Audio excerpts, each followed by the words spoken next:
All right, good morning. Wednesday morning car rant. Now, the first thing I want to tell you is I've been taking advice from people who've been watching these rants and saying, stop doing it while you drive. So I'm not doing it while I drive. What I am doing, though, is I'm sitting at a Sphinx, making life easier. I don't know if y'all can see that. You can probably only see the truck. But get out to a Sphinx today and make your life easier. So I'm sitting in a Sphinx convenience store parking lot. And I want to talk to you today about communication. Now, before I go there, let's lay the groundwork for this. I've been talking a lot, writing a lot lately about things I'm seeing and hearing from professionals. Now, I don't know whether they're professionals or not, but I'm assuming they're professionals because they're kind of associated with treatment centers. And they're giving these parents speeches about kick the bum out and, you're enabling your child to death. And the worst sentence in the world, you loved your child to death. You're going to love your child to death. So the first thing I want to do is talk to parents about that. That is insanity.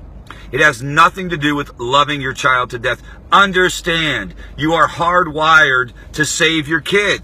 My goodness, that's what you're supposed to do. What has happened, though, is over the years, you've developed some behaviors and some responses to situations that aren't so healthy. So you rescue. Or you pay the rent when you shouldn't pay the rent. Or you bail them out when you shouldn't bail them out. But it's not because you're loving your child to death. It's because you've learned these behaviors and they're self-defeating and they're not good for the person, and you need to unlearn these behaviors. You need to learn how to communicate clearly, and you need to learn how to set boundaries. So, I really wish people would stop saying that. It's one of the worst sentences that you can say to a family. And imagine if you're a parent who already lost a child, and these professionals are out running around saying you're loving your child to death. I wonder how that makes that mom feel. Think about what you're doing out there. The professional who's saying that, think about the message you're sending to these families before you keep saying that stuff.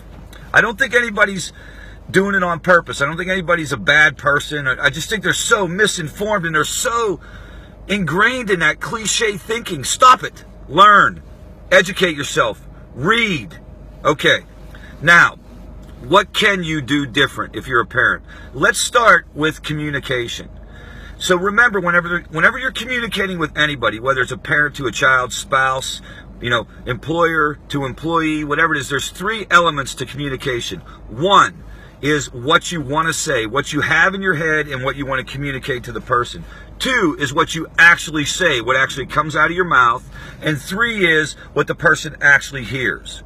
And where addiction is concerned, all that gets blown up. Many times people are unable to communicate clearly what they think. So whenever Johnny goes out, he's staying at your house, he goes out and he's out with his buddies, and he's out getting high, he's out doing some things that he shouldn't do. In your mind, here's what's going on in your mind. I love him. I want him to be okay. I'm worried about him. I can't continue to live this way. It's too overwhelming. I'm too anxiety ridden. I'm too filled with worry. That's what you have in your mind. That's what you want to communicate. You want to communicate, Johnny, I cannot continue to do this. I love you too much to watch you self-destruct. But when he comes in the door, your emotions are cranked up. The whole time you've been thinking about this, you're at a 10, and he walks in the door, and you say, instead of saying that, you say, where were you? What were you doing? Who were you with? I know you were using. I know you were using. Don't lie. You always lie. You did this last time. That's what you say.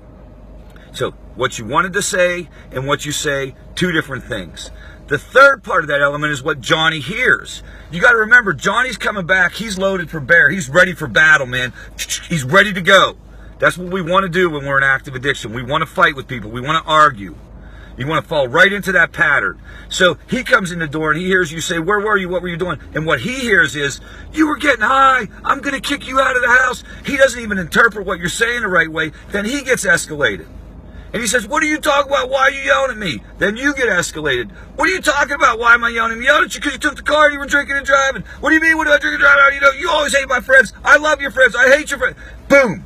Big, huge, gigantic blow up. No communication has occurred. You haven't even got to talk about your boundary.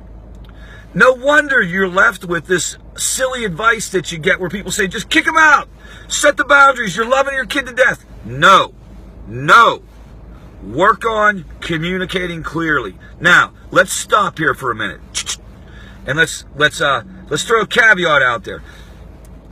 There are times when you are done and you do need to let the person leave. You need to ask the person to leave. That typically happens after repetitive efforts at recovery. They just wore you out. Then you got to preserve yourself, get them out. You got to detach. If they're physically abusive or verbally abusive or threatening or stealing your stuff, get them out. You understand what I'm saying? I'm not saying you put up with this.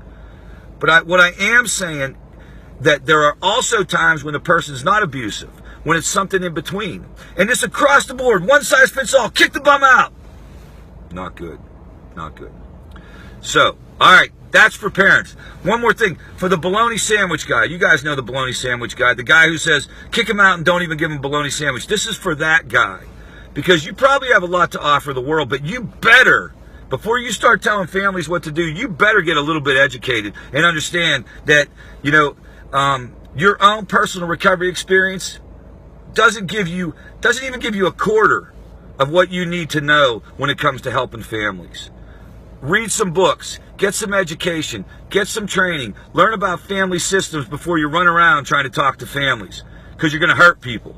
No doubt about it, you're going to hurt people. Unless your objective is to just get people into treatment beds, and then my recommendation would be to continue doing what you're doing, because your strategy in that area is very good. I'm tired of this, man. Families. This is what I ask from, if you've watched this video the whole way through, this is what I ask from families. Go to recoverycartel.com. Sign up for our blog, sign up for our newsletter so we can try to reach you. You need to hear real information, helpful information in this area. Share this video so other people can hear about it. And be very selective about your sources.